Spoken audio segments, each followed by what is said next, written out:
Centuries ago, master archers were able to perform incredible feats of archery. These skills have long since been forgotten, but the Danish archer Lars Andersen is trying to reinvent what has been lost. He uses forgotten historical methods and holds all his arrows in the same hand he shoots with. Once, this technique was widespread, and Assyrian artwork shows that the method is at least 5,000 years old. Arab Archery, the most extensive historical book ever made about archery, states, "This is the best type of shooting, and there's nothing beyond it in power or accuracy." Using this technique, Lars has set several speed shooting records and shoots more than twice as fast as his closest competitors. And being able to shoot fast is just one of the benefits of the method.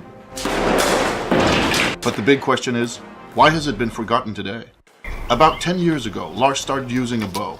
The arrows he carried in a quiver on his back. Surprisingly, the quiver turned out to be useless when it came to moving fast. The back quiver is a Hollywood myth and was not common in the past, but it is still spread all over the world. Why? Because modern archers do not move. They stand still, firing at a target board, something that was unknown in the past. These archers also started placing the arrow on the left side of the bow, just as archers do in movies. This is probably due to the fact that aiming at a stationary two-dimensional target makes you aim with one eye instead of two.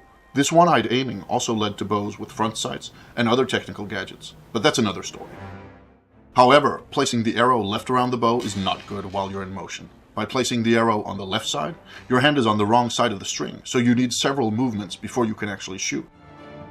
From studying old pictures of archers, Lars discovered that some historical archers held their arrows on the right side of the bow. This means that the arrow can be drawn and fired in one single motion, which is both faster and better. And this was not the only problem with archery today. Lars realized that what we thought was historical archery only works well for modern target archery and Hollywood films. If he wanted to learn to shoot like the master archers of old, he would have to unlearn what he had learned and start reading historical manuscripts instead. He would have to find his way back to a time when archery was simpler and more natural, exactly like throwing a ball. In essence, making archery as simple as possible. It is harder to learn how to shoot this way, but it gives more options, and ultimately, it's also more fun. A war archer must have total control over his bow in all situations, and must be able to handle his bow and arrows in a controlled way under the most varied of circumstances. The old manuscripts told Lars that master archers could shoot the bow with both hands and still hit the target, so he began practicing. It is also described that an archer in motion must be able to hit a blade so that the arrow splits in two parts, like this. Archers could also pick up enemy arrows and shoot them back, or grab arrows while on the move and fire them rapidly. There are even myths of archers who could grab an enemy's arrow and shoot it back at him. Lars took it a step further and is now able to catch an arrow while jumping and fire it before he hits the ground. Perhaps most importantly, modern slow archery has led people to believe that war archers only shot at long distances. However, Lars found that they could shoot at any distance, even up close. This does require the ability to fire fast, though. In the beginning, archers probably drew arrows from quivers or belts, but since then, they started holding the arrows in the bow hand, and later in the draw hand. Taking it to this third level, that of holding arrows in the draw hand, requires immense practice and skill, and only professional archers, hunters, and so on would have had the time for it. When guns started replacing bows, this technique was forgotten, and the only reason Lars is able to do it is because he's spent years practicing intensely. The hard part is not learning how to hold the arrows, but learning how to handle them properly, and draw and fire in one single motion, no matter what method is used. It works in all positions, and while in motion, whether rolling, running, or on horseback. It also works with sharp arrows and powerful bows.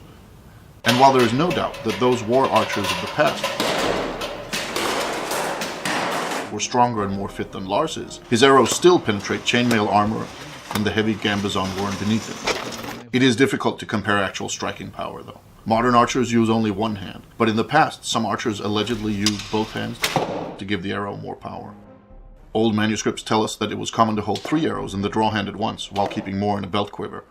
We know that some archers held more, and in a way, the bow was the ultimate weapon. Who can escape 10 arrows fired quickly after another?